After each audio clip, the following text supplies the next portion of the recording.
ಎಲ್ರಿಗೂ ನಮಸ್ಕಾರ. ನನ್ನ ಹೆಸರು ಗೌರೀಶ್. ನಿಮಗೆ ಈ ವಿಡಿಯೋದಲ್ಲಿ ಸಿಂಗಲ್ ಡಾಟ್ ಬ್ಲೌಸು ಯಾವ ರೀತಿ ಕಟಿಂಗ್ ಮಾಡೋದಂತ ತಿಳಿಸ್ಕೊಡ್ತೀನಿ. ಕ್ಲಿಯರಾಗಿ ನೀಟಾಗಿ ಎಕ್ಸ್ಪ್ಲೇನ್ ಮಾಡಿ ತಿಳಿಸ್ಕೊಡ್ತೀನಿ. ವಿಡಿಯೋನ ಪೂರ್ತಿಯಾಗಿ ನೋಡಿ, ಕ್ಲಿಯರಾಗಿ ಅರ್ಥ ಆಗುತ್ತೆ. ಹಾಗೆ ಈ ಚಾನಲ್ನ ನೀವೇನಾದರೂ ಹೊಸದಾಗಿ ನೋಡ್ತಾ ಇದ್ದರೆ ಪ್ಲೀಸ್ ಈ ಚಾನಲ್ನ ಸಬ್ಸ್ಕ್ರೈಬ್ ಮಾಡ್ಕೊಳ್ಳಿ. ಪಕ್ಕದಲ್ಲೇ ಬೆಲ್ ಐಕನ್ ಇರುತ್ತೆ, ಅದನ್ನು ಆನ್ ಮಾಡಿ ಇಟ್ಕೊಳ್ಳಿ.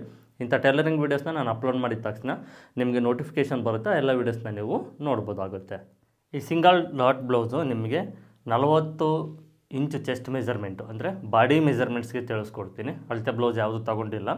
ನಿಮಗೆ ಒಂದು ಬಾಡಿ ಮೆಜರ್ಮೆಂಟ್ಸ್ ಅಂದರೆ 40 ಇಂಚು ಚೆಸ್ಟ್ ಮೆಜರ್ಮೆಂಟು. ಈ ಬಾಡಿ ಮೆಜರ್ಮೆಂಟ್ಸ್ಗೆ ನಿಮಗೆ ತಿಳಿಸ್ಕೊಡ್ತೀನಿ. ಲೈನಿಂಗು ನಾವು ಫಸ್ಟು ನೀಟಾಗಿ ಐರನ್ ಮಾಡ್ಕೊಳ್ಬೇಕು. ನೀವು ಯಾವುದೇ ಬ್ಲೌಸ್ನ ಕಟ್ ಮಾಡಿ ಫಸ್ಟು ಲೈನಿಂಗ್ನ ನೀಟಾಗಿ ಐರನ್ ಮಾಡ್ಕೊಳ್ಬೇಕು. ಇದನ್ನು ನೀವು ನೆನಪಿನಲ್ಲಿ ಇಟ್ಕೊಳ್ಬೇಕು. ಲೈನಿಂಗು ನಾವು ಸುಕ್ಕಿದ್ರೆ ನಮಗೆ ಮೆಜರ್ಮೆಂಟ್ಸ್ ಅನ್ನೋದು ಅಷ್ಟು ಪರ್ಫೆಕ್ಟಾಗಿ ಮಾರ್ಕ್ ಮಾಡಿದರೆ ಮತ್ತು ಸ್ಟಿಚಿಂಗ್ ಮಾಡಬೇಕಾದ್ರೆ ಪರ್ಫೆಕ್ಷನ್ ಅನ್ನೋದು ಇರೋದಿಲ್ಲ. ಲೈನಿಂಗ್ ನೀಟಾಗಿ ಐರನ್ ಮಾಡ್ಕೊಂಡ ನಂತರ ಸ್ಟ್ರೈಟಾಗಿ ಕಟ್ ಮಾಡಿಕೊಂಡು ಮಾರ್ಕ್ ಮಾಡಿ ಸ್ಟ್ರೈಟಾಗಿ ಫಸ್ಟು ಲೈನಿಂಗ್ನ ಕಟ್ ಮಾಡ್ಕೊಳ್ಬೇಕು. ಇದರಲ್ಲಿ ನೋಡಿ, ಫ್ರಂಟು ಮತ್ತು ಬ್ಯಾಕು ಒಟ್ಟಿಗೆ ಕಟ್ ಮಾಡ್ಬೋದು ಮತ್ತು ಸಪ್ರೇಟು ಕಟ್ ಮಾಡ್ಬೋದು. ಇದರಲ್ಲಿ ಕ್ರಾಸ್ ಬೆಲ್ಟ್ ಇರೋದಿಲ್ಲ. ಸ್ಲೀವ್ಸು ನಾರ್ಮಲ್ ಸ್ಲೀವ್ಸ್ ಬಗ್ಗೆ ನಾನು ಸಪ್ರೇಟ್ ವೀಡಿಯೋನ ಮಾಡಿದ್ದೀನಿ. ನೀವು ಬೇಕಾದರೆ ಆ ವೀಡಿಯೋನ ಚೆಕ್ ಮಾಡಿ, ಇದೇ ಚಾನಲಲ್ಲಿದೆ. ಇದರಲ್ಲಿ ನಿಮಗೆ ಫ್ರಂಟು ಮತ್ತು ಬ್ಯಾಕು ಇಷ್ಟನ್ನು ಮಾತ್ರ ತೋರಿಸ್ಕೊಡ್ತೀನಿ. ಕ್ರಾಸ್ ಬೆಲ್ಟ್ ಏನೂ ಇರೋದಿಲ್ಲ. ನಿಮಗೆ ಸಪ್ರೇಟಾಗಿ ತೋರಿಸ್ಕೊಡ್ತೀನಿ, ಕ್ಲಿಯರಾಗಿ ಅರ್ಥ ಆಗುತ್ತೆ. ಫಸ್ಟು ಅರ್ಧ ಇಂಚ್ ಮಾರ್ಜಿನ್ಗೆ ಒಂದು ಮಾರ್ಕ್ನ ಮಾಡ್ಕೊಳ್ಬೇಕು. ಬ್ಲೌಸ್ ಲೆಂತು 14 ಇಂಚ್ ರೆಡಿ ಇದೆ, ಅದಕ್ಕೆ ಅರ್ಧ ಇಂಚ್ ಸೇರಿಸ್ಕೊಂಡು ಒಂದು ಮಾರ್ಕ್ನ ಮಾಡ್ಕೊಳ್ಬೇಕು. ಬ್ಯಾಕ್ ಸೈಡ್ ಪಾರ್ಟ್ ಕಟಿಂಗ್ ಮಾಡೋದು ನಿಮಗೇನು ಚೇಂಜಸ್ ಇರೋದಿಲ್ಲ. ನಾರ್ಮಲ್ ಫೋಲ್ಡರ್ ಬ್ಲೌಸ್ನ ನೀವು ಯಾವ ರೀತಿ ಆದರೂ ಕಟ್ ಮಾಡ್ತೀರೋ ಸೇಮ್ ಅದೇ ರೀತಿಯೇ. ಈಗ ಇದು 40 ಇಂಚು ಚೆಸ್ಟ್ ಮೆಜರ್ಮೆಂಟ್ ಇದೆ. ಇದಕ್ಕೆ ಒಂದು 6.5 ಇಂಚ್ವರೆಗೂ ಶೋಲ್ಡರು ಮತ್ತು ಹಾರ್ಮೋಲ್ ಡೌನಿಂಗ್ ಈಸಿಯಾಗಿ ತಗೊಳ್ಬೋದು.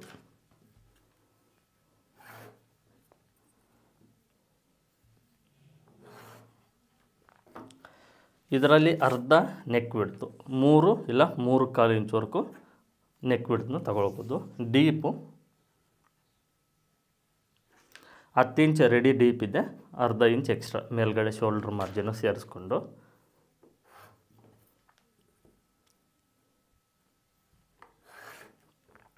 ಈ ಶೋಲ್ಡರ್ ಪಟ್ಟಿ ಸೆಂಟರ್ಗೆ back dot.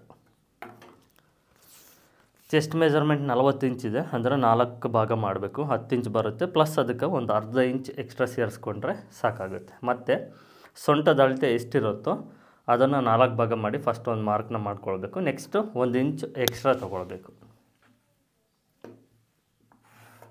Back side part folder blouse ಏನು ಕಟ್ ಮಾಡ್ತಿರೋ ಸೇಮೇ, ಯಾವುದೇ ಬದಲಾವಣೆ ಇರೋದಿಲ್ಲ.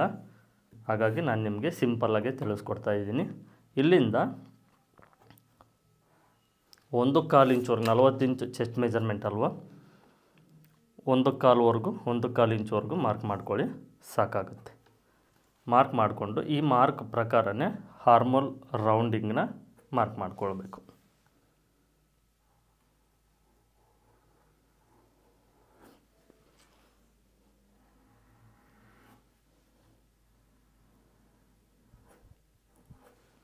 ನೋಡಿ, ಈ ರೀತಿ ಒಂದು ಸಾರಿ ಹಾರ್ಮೋಲ್ ರೌಂಡಿಂಗ್ನ ಚೆಕ್ ಮಾಡ್ಕೊಳ್ಬೇಕು.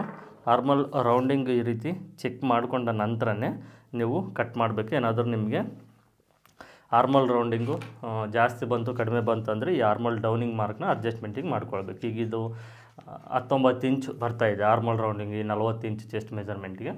ನೋಡ್ಕೊಳ್ಳಿ, ನೀವು ಬಾಡಿ ಮೆಜರ್ಮೆಂಟ್ 40 ಇಂಚ್ ಚೆಸ್ಟ್ ಮೆಜರ್ಮೆಂಟ್ದು ಕಂಪ್ಲೀಟ್ ಬಾಡಿ ಮೆಜರ್ಮೆಂಟ್ಸ್ ತೊಗೊಂಡಾಗ ಹಾರ್ಮೋಲ್ ರೌಂಡಿಂಗ್ ಅನ್ನೋದು ನಿಮಗೆ 19 ಇಂಚ್ ಬಂತು ಅಂದರೆ 6.5 ಇಂಚ್ ಶೋಲ್ಡರ್ 6.5, ಹಾರ್ಮೋಲ್ ಡೌನಿಂಗ್ 6.5 ಈಸಿಯಾಗಿ ತೊಗೊಳ್ಬೋದು. ಏನಾದರೂ ನಿಮಗೆ 18 ಇಂಚ್ ಬಂತು ಅಂದರೆ ಹಾರ್ಮೋಲ್ ಡೌನಿಂಗ್ 6 ಇಂಚ್ ತೊಗೊಳ್ಳಿ. 20 ಇಂಚ್ ಹಾರ್ಮೋಲ್ ರೌಂಡಿಂಗ್ ಬಂತು ಅಂದರೆ 6.5 ಇಂದ 7 ಇಂಚ್ ಹಾರ್ಮೋಲ್ ಡೌನಿಂಗ್ ತೊಗೊಳ್ಬೇಕು. ಅದನ್ನು ನೀವು ಅಡ್ಜಸ್ಟ್ಮೆಂಟಿಗೆ ಮಾಡ್ಕೊಳ್ಬೇಕು. ಇದನ್ನು ಚೆಕ್ ಮಾಡಿಕೊಂಡ ನಂತರನೇ ನೀವು ಕಟ್ ಮಾಡಬೇಕು. ಇದನ್ನು ನೆನಪಿನಲ್ಲಿ ಇಟ್ಕೊಳ್ಳಿ. ಸಿಂಗಲ್ ಡಾಟ್ ಬ್ಲೌಸು ತುಂಬ ಈಸಿನೇ.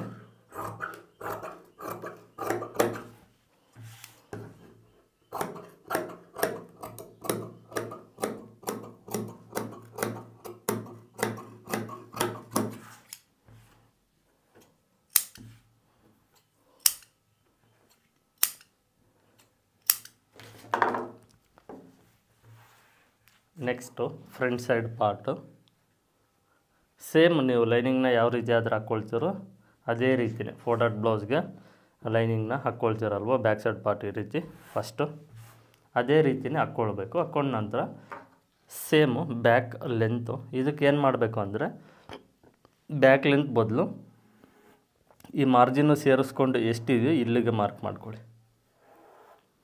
ಓಕೆನಾ, ಈ ಲೈನಿಂಗ್ವರೆಗೂ ಮಾರ್ಕ್ ಮಾಡ್ಕೊಳ್ಳಿ. Next ಹಾರ್ಮೋಲ್ rounding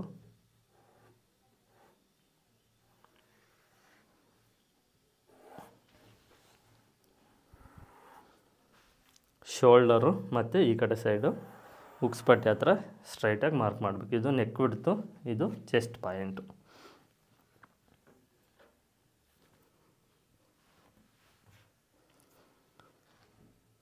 next front deep 7 inch ready ಇದೆ, ಅದಕ್ಕೆ ಅರ್ಧ ಇಂಚ್ ಸೇರಿಸ್ಕೊಂಡು ನಾವು ಫ್ರಂಟ್ ಡೀಪ್ ನೀವು ಎಷ್ಟಾದರೂ ತೊಗೊಂಡಿರ್ತೀರೋ ಅಷ್ಟು ಫ್ರಂಟ್ ಡೀಪ್ನ ಮಾರ್ಕ್ ಮಾಡ್ಕೊಳ್ಬೇಕು. ಫಸ್ಟು ನೆಕ್ಕು ರೌಂಡು ಇಲ್ಲ ಸ್ಕ್ವಯರು ಯಾವುದು ಇರುತ್ತೋ ಅದು ನೆಕ್ ಈ ಶೇಪ್ ನೆಕ್ಕು.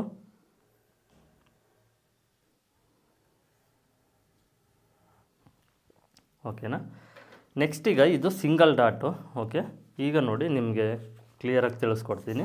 ಈ ಬಾಡಿ ಮೆಜರ್ಮೆಂಟ್ ಅಲ್ವಾ ತಗೊಂಡಿರೋದು, ಅಳತೆ ಬ್ಲೌಸ್ ಇದ್ದರೆ ಅಳತೆ ಬ್ಲೌಸಲ್ಲಿ ಡಾಟ್ ಲೆಂತ್ ಎಷ್ಟಿರುತ್ತೋ ಅಷ್ಟನ್ನು ಮಾರ್ಕ್ ಮಾಡಬೇಕು. ಇದು ಬಾಡಿ ಮೆಜರ್ಮೆಂಟ್ ಆಗಿರೋದ್ರಿಂದ ಈ 40 ಇಂಚು ಚೆಸ್ಟ್ ಮೆಜರ್ಮೆಂಟ್ ಬಾಡಿ ಮೆಜರ್ಮೆಂಟ್ಗೆ ಡಾಟ್ ಲೆಂತು 11.5 ಇಂಚ್ವರೆಗೂ ತೊಗೊಳ್ಬೇಕು. 11.5. ಓಕೆನಾ, ಇಲ್ಲಿಂದ ಮತ್ತೆ ಈ ಶೋಲ್ಡರ್ ಸೆಂಟ್ರು ಈ ಶೋಲ್ಡರ್ ಪಟ್ಟಿ ಸೆಂಟರ್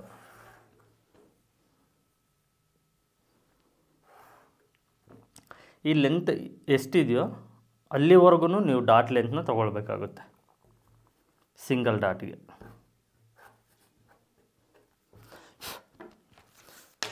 ಸಿಂಗಲ್ ಡಾಟ್ ಆಗಿರೋದ್ರಿಂದ ಈ ಡಾಟ್ ವಿಡ್ತ್ನ ನಾವು ಸ್ವಲ್ಪ ಜಾಸ್ತಿನೇ ಮಾಡ್ಕೊಳ್ಬೇಕು. ಈ 40 ಇಂಚ್ ಚೆಸ್ಟ್ ಮೆಜರ್ಮೆಂಟಿಗೆ 1.5 ಇಂಚ್ವರೆಗೂ ಈ ಡಾಟ್ ವಿಡ್ತ್ನ ತೊಗೊಳ್ಬೇಕಾಗುತ್ತೆ.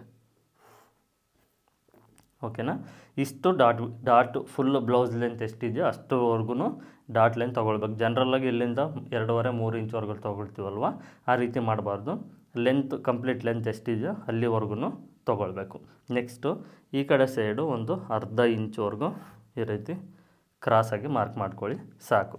ಇನ್ನೊಂದೇನು ಅಂದರೆ ಇಲ್ಲಿ ಹಾರ್ಮೋಲ್ ರೌಂಡಿಂಗ್ ಹತ್ರ ಡಾಟ್ ಇರೋದಿಲ್ಲ, ಕಂಕುಳದ ಜಾಗದಲ್ಲಿ ಡಾಟು ಇರೋದಿಲ್ಲ. ಹಾಗಾಗಿ ಫ್ರಂಟ್ ಸೈಡಲ್ಲಿ ನಮಗೆ ಅರ್ಧ ಇಂಚ್ವರೆಗೂ ಲೂಸ್ ಬರುತ್ತೆ. ಅದನ್ನು ಯಾವ ರೀತಿ ಮಾಡಬೇಕು ಅಂದರೆ ಈ ನೆಕ್ ಹತ್ರ 1/4 ಇಂಚು ಕ್ರಾಸಾಗಿ ನಾವು ಕಟ್ ಮಾಡಬೇಕು. ಮಾರ್ಕ್ ಮಾಡಿದ್ದೀನಿ ನೋಡಿ, ಈ ರೀತಿ 1/4 ಇಂಚು ಒಳಗಡೆ ಸೈಡ್ ಮಾರ್ಕ್ ಮಾಡಿ ಕಟ್ ಮಾಡಬೇಕು. Next front side chest mark ಮಾಡಿರ್ತೀವಲ್ವ, ಅದರಲ್ಲಿ 1/4 ಇಂಚ್ ಕಡಿಮೆ ಮಾಡಬೇಕು. ಈ 2 ಪಾಯಿಂಟ್ಸ್ನ ನೀವು ಕಂಪಲ್ಸರಿ ಫಾಲೋ ಮಾಡಬೇಕು. ಇದರಲ್ಲಿ ನೀವು ಫ್ರಂಟ್ ಸೈಡು ಹಾರ್ಮೋಲ್ ಶೇಪು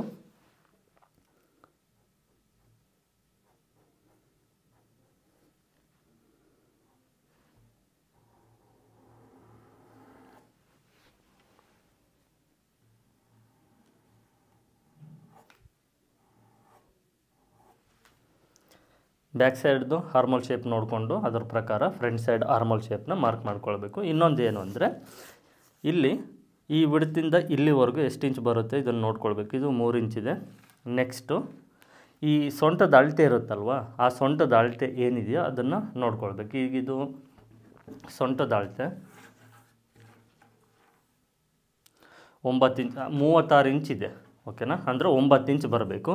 ಇಲ್ಲಿ ನಮಗೆ 3/4 ಇಂಚ್ವರೆಗೂ ಇದೆ. ಅಂದರೆ ಈಗ ಇದು 9 ಇಂಚ್ ಇಲ್ಲಿಗೆ ಇಟ್ಕೊಂಡಿದ್ದೀವಲ್ವ, 3/4 ಇಂಚ್ ಇಲ್ಲಿವರೆಗೂ.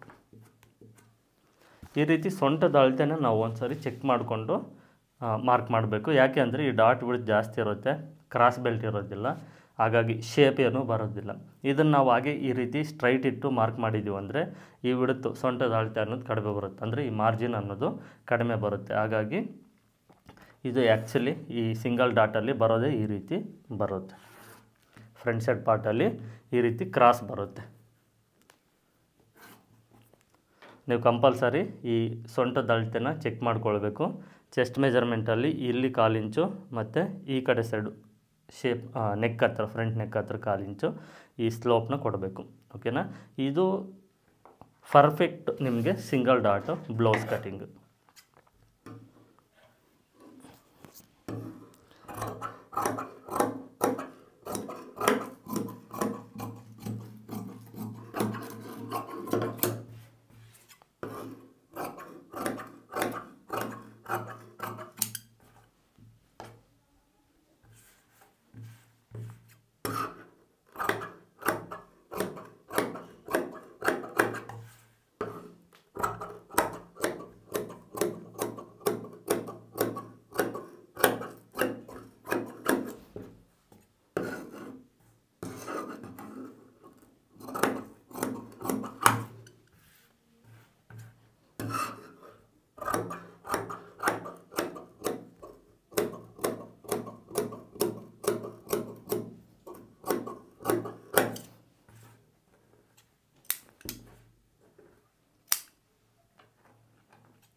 Single dot blouse front side part ಈ ರೀತಿ ಇರುತ್ತೆ ನೋಡಿ, ಬರೋದೇ ಈ ರೀತಿ. ನಮಗೆ ಈ ಡಾಟ್ನ ನಾವು ಸ್ಟಿಚ್ ಮಾಡಿಕೊಂಡ ನಂತರ ಇದು ಆಟೋಮೆಟಿಕ್ ಸ್ಟ್ರೈಟ್ ಬಂದೇ ಬರುತ್ತೆ. ಓಕೆನಾ, ಈ ಡಾಟ್ನ ಸ್ಟಿಚ್ ಮಾಡಿಕೊಂಡಾಗ ಈ ರೀತಿ ಇರುತ್ತೆ.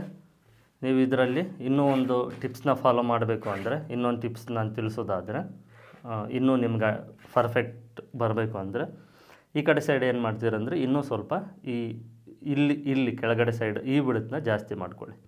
ಇಲ್ಲಿ 1 ಇಂಚ್ವರೆಗೂ ಬಿಡತ್ತನ್ನ ಜಾಸ್ತಿ ಮಾಡಿದರೆ ಈ ಕ್ರಾಸ್ ಲೈನು ಸ್ವಲ್ಪ ಕಡಿಮೆ ಆಗುತ್ತೆ. ಓಕೆನಾ, ಈ ಟಿಪ್ಸ್ನ ನೀವು ಫಾಲೋ ಮಾಡ್ಬೋದು. ನಾನು ನಿಮಗೆ ಈ ಪ್ರೆಗ್ನೆಂಟ್ ವುಮೆನ್ಸ್ಗೆ ಇಲ್ಲಾಂದರೆ ಸ್ವಲ್ಪ ದಪ್ಪ ಇರೋವಂಥವ್ರಿಗೆ, ಸ್ವಲ್ಪ ಬೊಜ್ಜು ಇಲ್ಲ ಹೊಟ್ಟೆ ಸ್ವಲ್ಪ ಇರೋವಂಥವ್ರಿಗೆ ಯಾವ ರೀತಿ ಬ್ಲೌಸ್ನ ಕಟಿಂಗ್ ಮಾಡಬೇಕಂತ ಒಂದು ವಿಡಿಯೋ ಅಪ್ಲೋಡ್ ಮಾಡಿದ್ದೀನಿ, ಸ್ವಲ್ಪ ದಪ್ಪ ಇರೋವಂಥವ್ರಿಗೆ. ಅಲ್ಲಿ ಏನು ಅಂದರೆ ಈ ಕ್ರಾಸ್ ಈ ರೀತಿ ಇರಬೇಕು ಮಾರ್ಕ್. ಅಂದರೆ ಇಲ್ಲಿ ನಾವು ಸ್ಟ್ರೈಟಾಗಿ ಮಾರ್ಕ್ ಮಾಡ್ತೀವಲ್ವ, ಅದನ್ನು ಇಲ್ಲಿ ಇನ್ನು ಸ್ವಲ್ಪ ಜಾಸ್ತಿ ತೊಗೊಳ್ಬೇಕು. 1 ಇಂಚ್ ತೊಗೊಂಡು ಈ ರೀತಿ ಕ್ರಾಸಾಗಿ ಮಾರ್ಕ್ ಮಾಡಬೇಕಾಗುತ್ತೆ. ಸ್ಕೇಲ್ ಇಟ್ಟು ತೋರಿಸ್ತೀನಿ ನೋಡಿ, ಇಷ್ಟು ಕ್ರಾಸ್ ಇರಬೇಕು. ಇಲ್ಲಿ 1 ಇಂಚ್ ಜಾಸ್ತಿ ತೊಗೊಂಡ್ರೆ ಇಲ್ಲಿ ಕಡಿಮೆ ಆಗುತ್ತೆ, ಇಲ್ಲಿ ಕಡಿಮೆ ಆಗುತ್ತೆ, ಕ್ರಾಸು ತುಂಬ ಕಡಿಮೆ ಆಗುತ್ತೆ ಇಲ್ಲಿ. ಆಗ ನಿಮಗೆ ಇನ್ನೂ ಪರ್ಫೆಕ್ಟ್ ಇರುತ್ತೆ. ಓಕೆನಾ, ನೀವು ಈ ರೀತಿ ಬೇಕಾದರೂ ಫಾಲೋ ಮಾಡ್ಬೋದು. ಇದು ತುಂಬ ಕ್ರಾಸ್ ಆಯಿತು ಅಂದರೆ, ತೀರಾ ಕ್ರಾಸ್ ಆಯಿತು ಅಂದರೆ ನೀವು ಆಗ ಏನು ಮಾಡ್ತೀರ ಅಂದರೆ ಇಲ್ಲಿ ಸ್ವಲ್ಪ ಜಾಸ್ತಿ ಮಾಡ್ಕೊಳ್ಳಿ, ಇಲ್ಲಿಂದ ಬಿಡ್ತು.